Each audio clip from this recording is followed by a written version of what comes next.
So I'm Brett Miller, and this is the West Region of the Capital Rivers Church. We're glad you found us today online. We are obviously meeting back in person, and it's really encouraging to be together. We are here at 100 Welsh Park Drive in Rockville at the Unitarian Universalist Church. This is where we meet every Sunday at 4 p.m. So thanks for joining us today. And if you're home and you, for some reason, missed the service today and you're watching us next week, we're glad that you're also tuning in.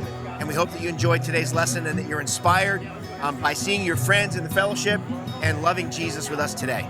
Thanks so much for joining us here at Capital Rivers. Dear awesome God, thank you so much for today, God. So grateful to be here with my Capital Rivers West Region family, God. Just so grateful that we get to be here worshiping you today. And I just pray for an amazing lesson, God. Thank you for the Millers and for everyone here being here today, God. We're just so grateful for you and for your love, and just please be with those that weren't able to make it.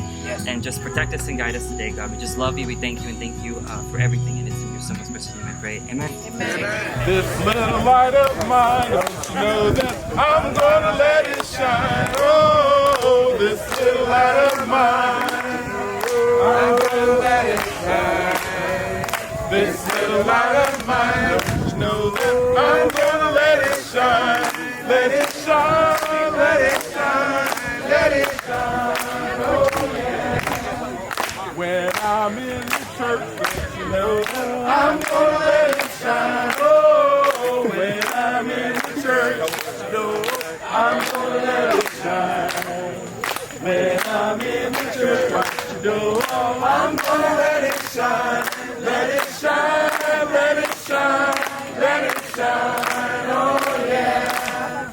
When I go to school, don't you know that I'm gonna let it shine? Oh, when I go to school, I'm gonna let it shine. When I go to school, everybody sing, I'm gonna let it shine. Let it shine, let it shine, let it shine. Oh yeah. And when I go to work, I'm gonna let it shine. Oh, when I go to work, I'm gonna let it shine. When I go to work, don't you know that I'm gonna let it shine? Let it shine, let it shine, let it shine. Oh yeah. Shine all over my neighborhood, I'm gonna let it shine. Oh, shine all over my neighborhood, I'm gonna let it shine. Shine all over my neighborhood, I'm gonna let it shine. Let it shine, let it shine, let it shine. Oh yeah. This little light of mine, I'm gonna let it shine. Oh, this little light of mine, I'm gonna let it shine. This little light of mine, I'm gonna let it shine. Let it shine, let it shine, let it shine. Oh yeah. I am wearing a very special and particular kind of hat today. All right, so can all of you, Lauren, Shimon, I know you understand exactly what this hat was purchased live at Fenway Park just a few days ago. All right, so it's official, it's an official Major League item. And it has all of the appropriate Boston insignia stitched thereon, right? This, of course, the Holy Bee, which is not for Brett, it's for Boston, right? Okay. And the shamrock, the mighty shamrock, and of course the Irish flag on the back. Okay. So everything that you need to know. But I'm actually wearing this hat for two reasons, because I'm going to share some stories with you this morning as part of our lesson. And both of the individuals in the stories have a close connection with Boston and with the Irish, and one of them has a very close connection with the Red Sox. So we're in James today, and we're in a difficult part of James today. You know, we're in sort of the the woe to you section of James, although you might argue that a lot of James kind of can feel that way. But we're going to be in James chapter 4.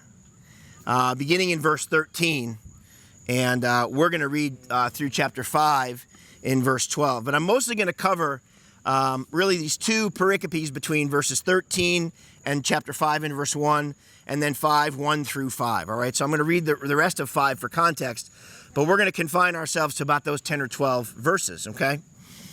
So the title of my lesson this morning, I know some of you love titles, and it helps Josh if I have a title for the online, is how many of you are fans of Shakespeare? How many of you know who William Shakespeare is? Okay.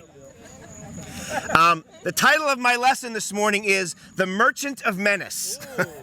The Merchant of Menace. Okay? For those of you who don't know, Shakespeare wrote a famous comedy called The Merchant of Venice. Right? And the thesis of that story has a little bit to do with what's going on in James today. But fear not, if thou knowest not thy Shakespeare, I shall tell the tale. I shall be the bard and tell you the tale today. At least I'll give you the plot summary, okay, for The Merchant of Venice. But The Merchant of Menace. And this section of James is a warning about prosperity. It's a warning about wealth, and it's a warning about the misuse of wealth. And you know, here we are in America, and we've talked about money once before in this text. Back a few weeks ago, I think, when we first started this series.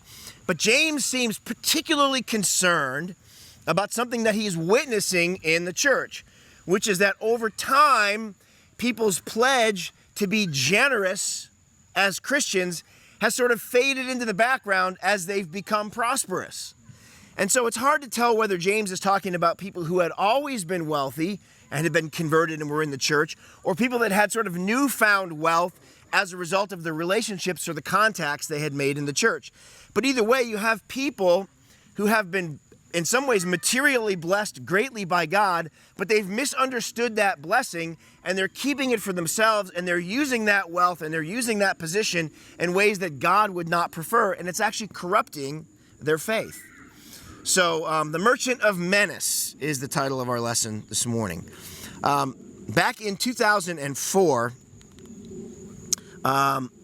there was a man, his name was Eugene O'Kelly. You know, good Irishman, right? Gene O'Kelly in 2004. And at the time, Gene O'Kelly was the chairman of KPMG Consulting. I happened to be an employee of the firm at that period of time. I did not know Gene, but I saw him at a few meetings. But in 2004, Gene Kelly had what he thought of was a premonition. He knew that he was in trouble because he woke up one morning and he couldn't see correctly, and he was having trouble breathing. He was 52 years old. He was midway through a 6-year term as the chairman of KPMG. And at the age of 52 years old, he was diagnosed with brain cancer. Late stage, inoperable brain cancer. He died 103 days later, right in the middle of his tenure at KPMG. And of course, I remember this because there was a firm-wide announcement that went out, an email that went out. And of course, he almost immediately stepped down, and a friend of mine, who I'm going to share about in a minute, took over and ran the firm for a number of years thereafter. And I'll share more about that in the illustrations here later in the lesson. But within a week, he had been diagnosed with late-stage, inoperable brain cancer. But Gene was methodical. He was organized. 46 years as the head of audit at KPMG, right? You can imagine the kind of person that gets to that level in their career, right? The way he thought, the way he managed. And so he did what a lot of CEOs do in his situation. He went to the McGraw-Hill companies and said, listen, I want to publish a book, my memoirs. I want to talk about the last 100 days of my life. And the title of that book was, ironically, Chasing Daylight. All right, so some of you know the book Chasing Daylight, but this is not that Chasing Daylight, right? Erwin McManus wrote a book called Chasing Daylight. Fantastic read. This is a different Chasing Daylight. This is Gene O'Kelly's, a secular humanist's perspective on how do I live the last 100 days of my life. And I have here a quote from Gene. His advice in the book is simple. Confront your own mortality sooner rather than later. He says, quote, I'll be glad if my approach and perspective might provide help for a better death and for a better life right now. Gene was methodical, organized, unequivocating, and thorough. He was an accountant by temperament as much as by training. And faced with his imminent death, he wanted to be the master of his farewell. Quote, I wanted these things and only these things: clarity, intensity, perfection. I was motivated to succeed even in death. That is, I wanted to be constructive about it and thus have a right death for me, to be clear about it and present during it, to embrace it. And he made a to-do list for his final days. Of course, the typical things, legal and financial, things being in order, transitioning to the next state, whatever he meant by that, a great funeral. And then he later says this: while I do believe that the business mindset is important in most ways, useful at the end of life, it sounds pretty weird to try and be the CEO of one's own death. That's a quote. And how different it is, given the profoundness of dying and how different it is from the quality of life that I led, I had to undo many of the habits that I had spent my life trying to maintain. So here you have an incredibly successful, fairly wealthy individual, in many ways at the peak of his game, right? 3 years into what had been really his life's work, right? Leading the firm that he had been with since the early 70s. And death comes knocking. And death comes knocking. You know, here in James, chapter 4, Come on, Brett. let's read. Verse 13. The merchant of Menace. Come now, you who say, today or tomorrow we're going to travel to such and such a place. We're going to spend a year there. We're going to carry on business. We're going to make a profit. You don't even know what will happen tomorrow, what your life will be like. For you are a smoky vapor, appearing for a short time and then disappearing.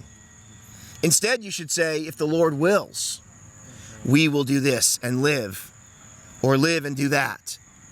But now you boast in your arrogance. All boasting is evil. Therefore, the one he knows to do good and does not do it is in sin. Come now, you rich, weep, cry aloud over the miseries that are coming on you. Your wealth has rotted. Your clothes have become moth-eaten. Your gold and silver corroded, and their corrosion will be a witness against you.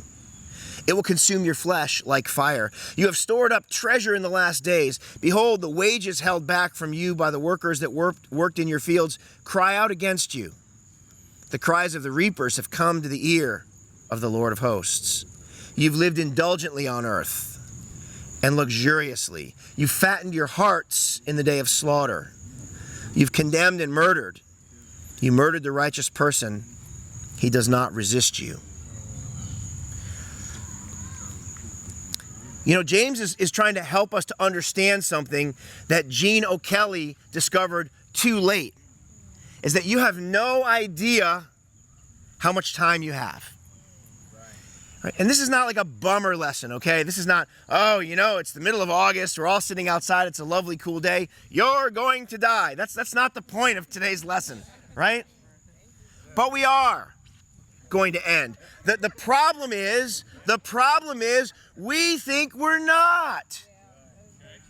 We do. How many of you walk around thinking about death? Okay, I know a couple of you do. Kayvon, do you want to share why? I'm going to share why? Why? Not right now. Okay. But I think I know why. You know why? I do know why. My friend Kayvon is someone for whom sickness and illness are always with him.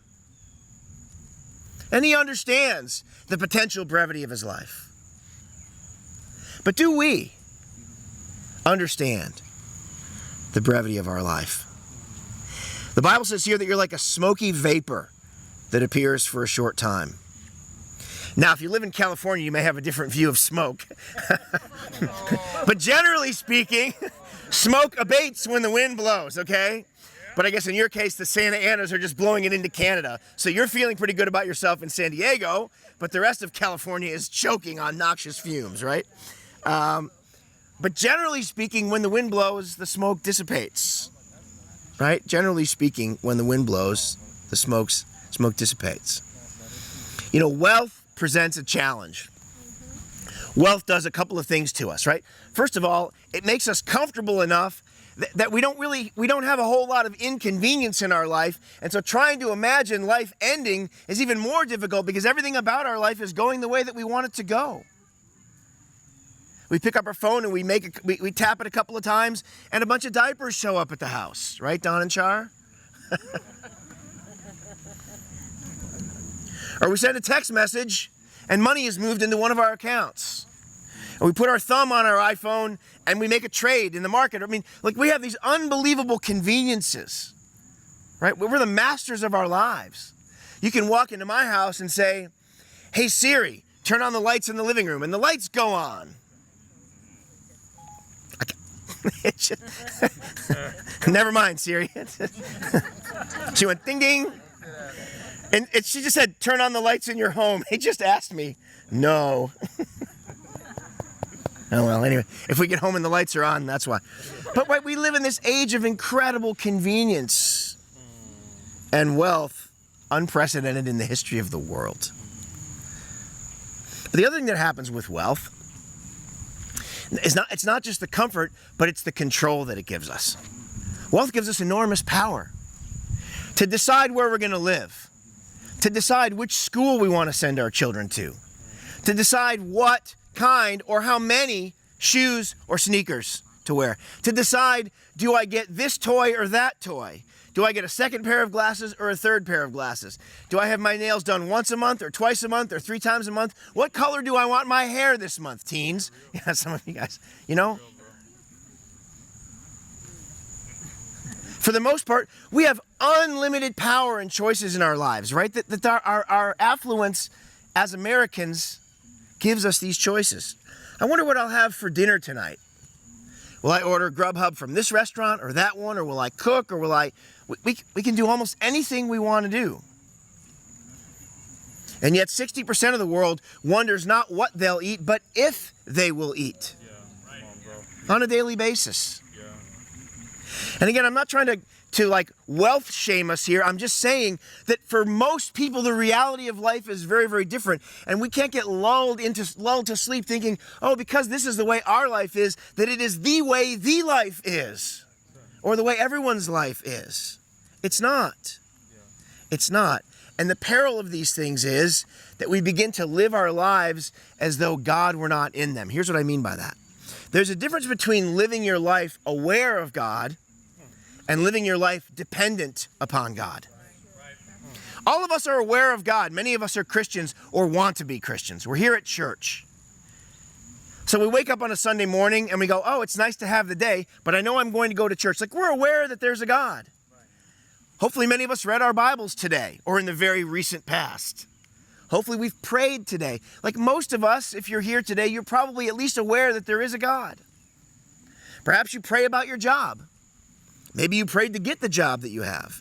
But being aware of God and living in a consciousness of God is not the same as living as though you cannot live without God. And wealth, this is what wealth does. Wealth creates the illusion that God has blessed me to such an extent that I'm really glad I have God, but my life is pretty good. And even if I didn't have God, my life would be pretty good. Let me ask you this question. Think about your life and think about your career. Think about your job. What is the difference between the way you experience your career and the way an atheist would experience their career? Is there any fundamental difference? Meaning, in an average day, what about your career looks like you depend on God for your success? Is there really any difference between the way we practice our business and the way the secular humanist sitting right next to us practices their business? Is there any difference between the way we invest and the way they invest? Is there any difference between the way I pursue an advanced degree or the college of my choice or the field hockey team of my choice? You go, Reese. Or is there any way, is a difference between how I live, or am I just kind of a religious version of a successful person? Dependence on God means I cannot do without you.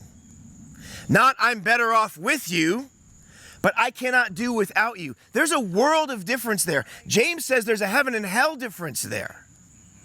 I'm so happy that I have God. My life is so much better with God. That's great, but unless you realize that your life is nothing without God, you're in a very perilous position. We've bought into this mirage. This mirage. So I told you I'd share about The Merchant of Venice. So The Merchant of Venice, famous play by William Shakespeare. I highly recommend it if you have 8 or 10 hours to kill. And if you don't, I'm sure you can probably find a nice production of it somewhere online. And, you know, maybe you can even find one where they're not speaking Elizabethan English, so you can actually understand it. But it's the story of a young man. His name is Bassiano. He's a nobleman from Venice. He's Venetian. And he wants to woo this wealthy heiress whose name happens to be Portia. So it's a love story. There's one problem, is Bassanio has no money. He's run out of money, and because he's squandered his estate, right? So he's a little bit like the second son in the two sons parable, right? He squandered his estate, but he's in love with this woman. But she's an heiress, and so he knows he needs to have some serious scratch to make this thing work. And so he approaches his friend Antonio, trying to borrow money. Antonio is a wealthy merchant in Venice. Antonio has bailed him out numerous times, and so he's sort of his go-to guy. He's like his bookie, you know. He's the guy that he kind of keeps going to, right? Well, it turns out that Antonio's ships are kind of out at sea, and he's not sure what's going on with them, and they've sort of disappeared from communication. So he's not sure if he's about to be completely bankrupt. So he says, I can't loan you the money this time. And so Antonio goes to this gentleman, a Jewish lender, and his name is Shylock, right? And the play has all kinds of Semitic and anti-Semitic overtones in it, so I highly encourage you to be careful when you read it.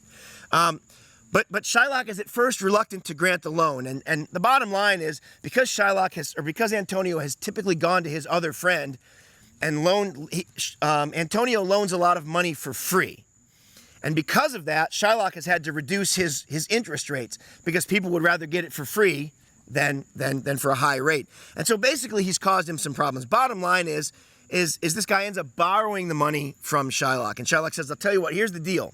I'm not going to charge you interest, but if you don't pay me back, I'm going to take a pound of flesh from you. Right? That's where that phrase comes from, right? You want to get your pound of flesh. That's where that phrase actually comes from. It's Shakespeare, right? And so he's loaned the 3,000 ducats, but if he doesn't pay it back, he literally is going to have to give up a pound of flesh. As the story progresses, what happens is the lovely bride-to-be Portia realizes that he's not going to be able to pay the money back. She intercedes for him, and they go to court, and she basically pretends to be an attorney, and essentially she basically talks Shylock out of the need for collecting the money. And what she basically says to him is this. It says, at the climax of the play, in the court of the Duke of Venice, Shylock refuses Bassanio's offer of 6,000 ducats, twice the amount of the loan. He demands his pound of flesh. The Duke, wishing to save Antonio, but unable to nullify the contract, refers the case to the visiting attorney. This young individual poses as a young man, a doctor of the law, and writes a letter of recommendation to the Duke from the learned lawyer.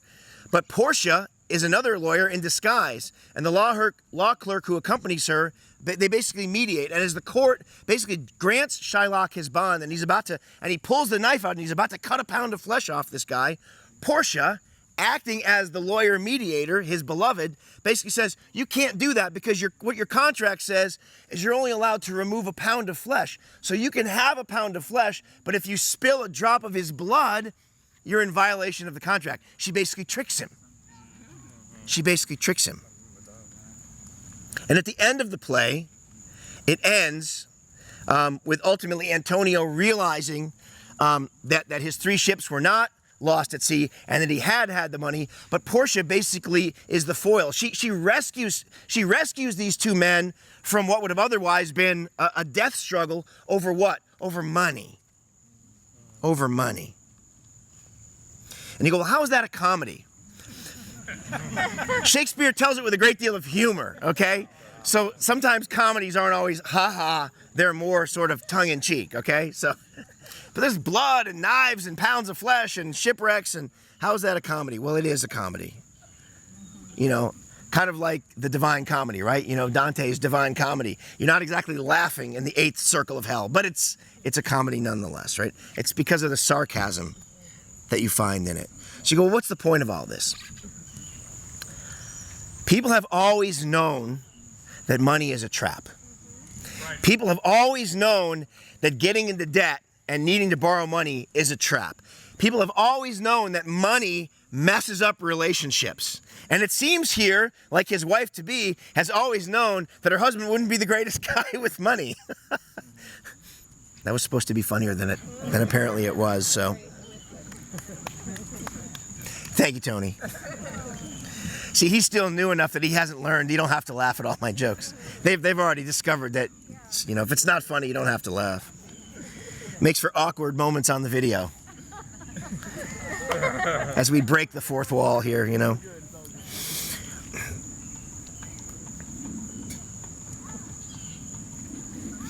You know, James says this, that not only should we gather, but we must scatter. Right? That as a disciple, as someone who's been blessed by God, we are obliged to scatter. We have to give, right? The good we ought to do. So let's go back to this passage that we often misinterpret.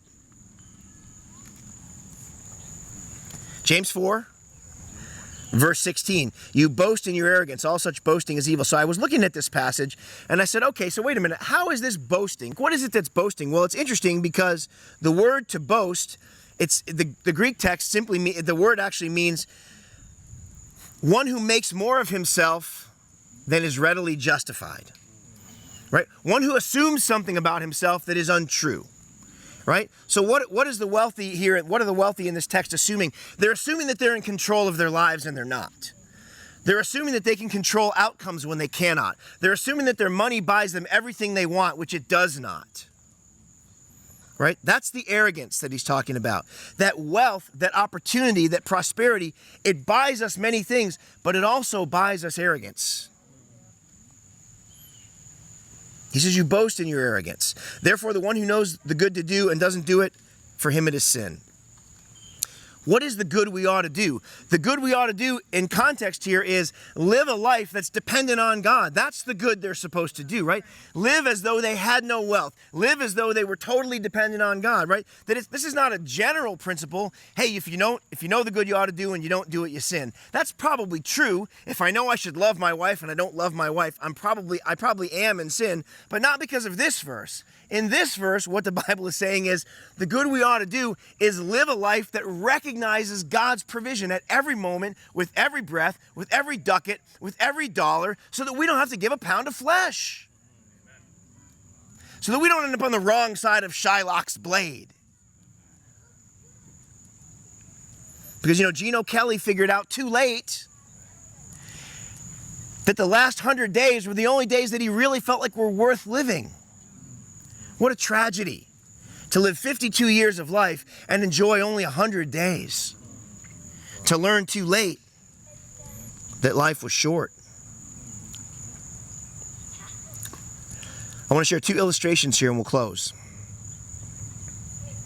So back to my Eugene O'Kelly story.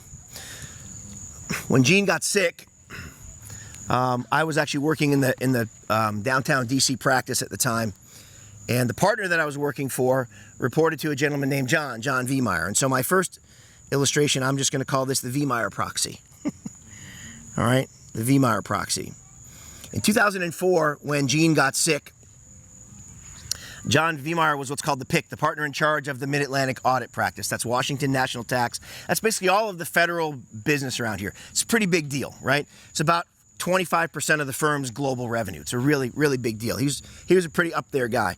Well, I happened to be working on a project with my boss at the time, Patricia, and it was a very visible project. And essentially, I won't bore you with the details, but we were evaluating the reward and compensation structure in the whole national tax practice, right? Trying to figure out, are we paying people the right way? Are we motivating the right behaviors?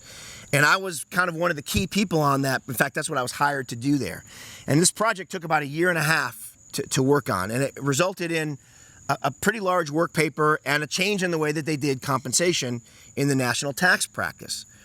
And it was actually John Viemeyer. John was the guy that I was in a lot of meetings with. I met John. I knew John. We had several long meetings together. He had to sign off on the strategy. He had to sign off on the changes in the pay structure. And he had to sign off on the performance award that I got that year for that project. So I wouldn't say John was a friend, but he was a colleague. I knew John Viemeyer. Well, when Gene died, John took over the firm. It was John Viemeyer that they tapped to lead the firm.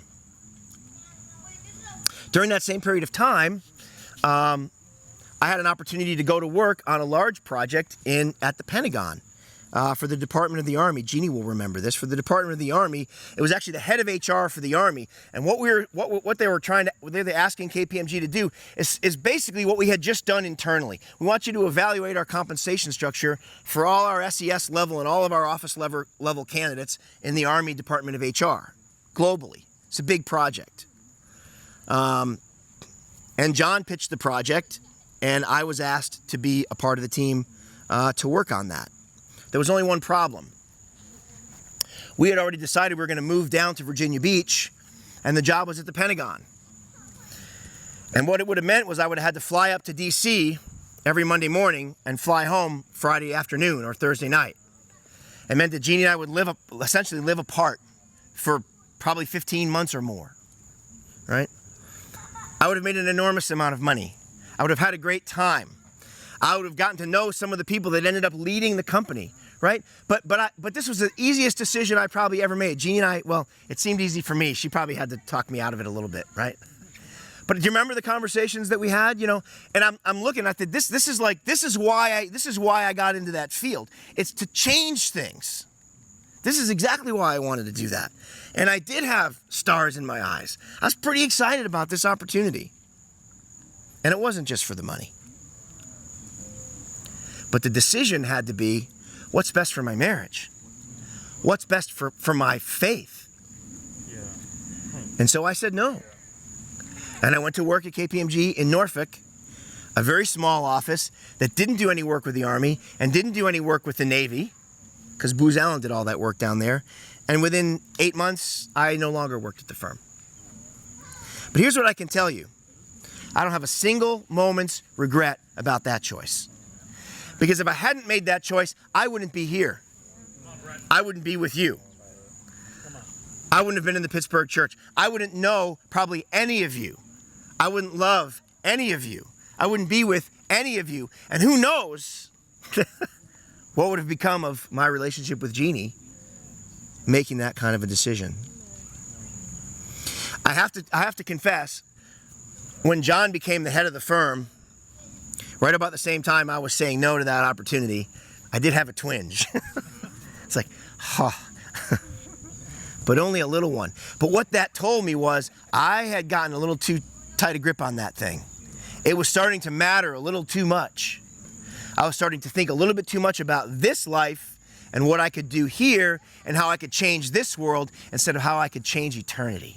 Yeah, that's right. I was on that slope. I was on that slope. My second and final story, and so Gene, this is for Gene. This is for Terry Adame. This illustration I just call the Freedom Trail. Terry became a Christian in the Boston church as a teenager. She lived in Cambridge, Massachusetts, and she went to Cambridge Ridge and Latin High School. I first met Terry. I was working in the teen ministry with Russ Yule. Some of you guys know Russ. It's a long time ago. She was a senior in high school. And I went to a teen devo when I met her for the first time. She would later marry Guillermo Adame, and they led the San Diego church for many, many years. They were also in Mumbai and in India for a number of years. They and the Blaus and other couples like that are intimately involved with the work in India. So Guillermo and I have stayed friends for many, many years. And of course, vicariously, I know Terry. And Terry and Jeannie have developed a fairly close relationship, And a few years ago, as some of you know, Terry developed a pretty serious autoimmune disease. And I don't know all the details, but basically it began with paralysis, right? It began to create paralysis and neurodegeneration and other things like that. And eventually she got to the point where it was difficult for her to talk. She couldn't walk. She was confined to a wheelchair, later confined to a bed.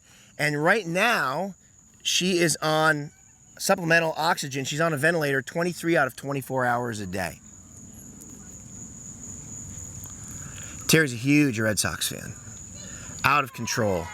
Jeannie and I had the opportunity a few years ago to watch one of the games of the World Series with them in our house when we lived in Alexandria. And I thought she was going to tear the wallpaper off the wall. And I thought I was a fan. Out of control. Out of control. Maybe like Lauren, I don't know, but really out of control. And so after a while, when Terry got really sick, they gave her obviously a lot of medicines. They gave her a lot of equipment. And they were hopeful that she might rally or that she might hold on. But a couple of weeks ago, Terry sat down with her husband and her children, and she said, this isn't really the way that I want to live. I think it's time. I think it's time to take me off this ventilator. Knowing full well that when she did that, the chances of her dying were incredibly high.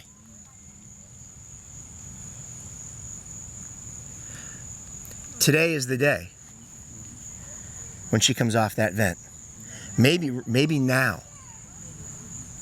But before the sun sets tonight, my friend Terry will see Jesus face to face. I'm sorry, I know you guys didn't know that, but today is the day. Today is the day. See, because she knew she could draw it out, but she chose to go home instead. She chose to accept that life is brief, that life is short. She knows that she's a vapor. She is right on the edge of vapor. Any moment now, if not already, she could be gone. She has to let go of her tomorrows. She has to let go of her ambitions, her dreams. Yep. She's 53. She's 53. 3 children and a granddaughter. Lots of life left to be lived. But not for Terry. See, she surrendered her life. She let go. Terry understands that life is a vapor. Terry understands that holding on, it doesn't honor God. Learning to let go of our possessions, even our life. She's one of my heroes. Because she can do things that are hard for me to do, which is let go. Let go.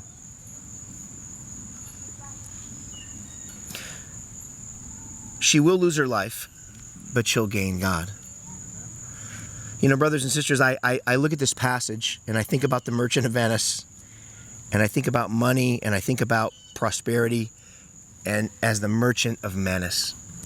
Right? That it's so easy to live our lives trying to build them so that we can hold on, trying to imagine a future, imagine a retirement, imagine a circumstance, and painting this picture of someday I will do all the things I want to do. Someday I'll have 6 grandchildren on my knees. Someday I'll have a baby. Someday all my kids will finish college. Someday I'll be out of debt. Someday I'll own my house. Someday. What if this is someday? What if this is someday? And wherever we are on this today, I want you to be hopeful, not sad. Don't be sad for Terry. Terry's not sad for Terry. 15 minutes after Terry's gone, she won't remember any of this. Don't be sad for Terry. But live your life in a way that you're not sad for you as well.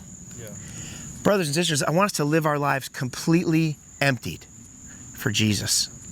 Evaluate what is the difference between how I'm living and how I would be living if I was a non-Christian. And if it's just reading some books and going to church from time to time, I just want to suggest that maybe that's not all there is.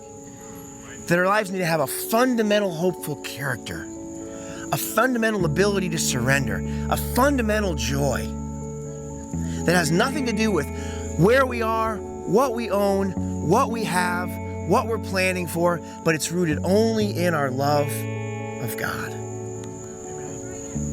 So I want to encourage us. Let's not be like Gene O'Kelly.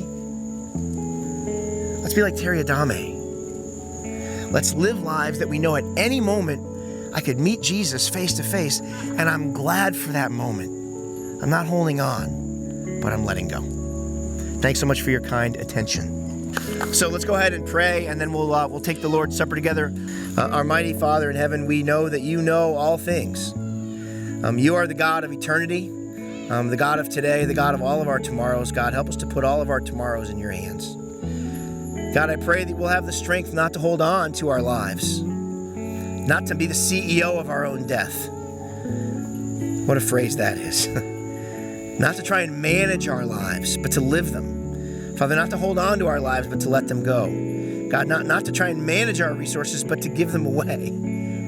Father, to have joy in our hearts because we know that with you we have better and lasting possessions. God, I do want to pray for my friend Guillermo and for Terry, that they will have unbelievable, unfathomable joy and peace during these last few hours, and that as difficult as the farewells might be, Father, we know that the welcome home is even better. God, I pray that they'll have the strength to see this through. Father, that her children will one day realize what an amazing step of faith this was. Father, I'm grateful that I've gotten to know her. I'm thankful that we have examples like that. And God, thank you for my time at the firm and the lessons that I learned. And God, thank you that you pulled me out of that life and that you gave me the strength to do it. Thank you so much for the cross, which fills us all with power, and more than that, with hope. The hope of a resurrected life, the hope of a life that doesn't depend on things, but depends completely and utterly on you. Father, help us to learn to depend on you, not just to need you, but to want you, and to depend on you, and to be unable to live without you. It's in Jesus' name we pray. Amen.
Thank you so much for joining our service today. For more content, please subscribe to our YouTube channel and check us out on capitalrivers.org. See you next Sunday.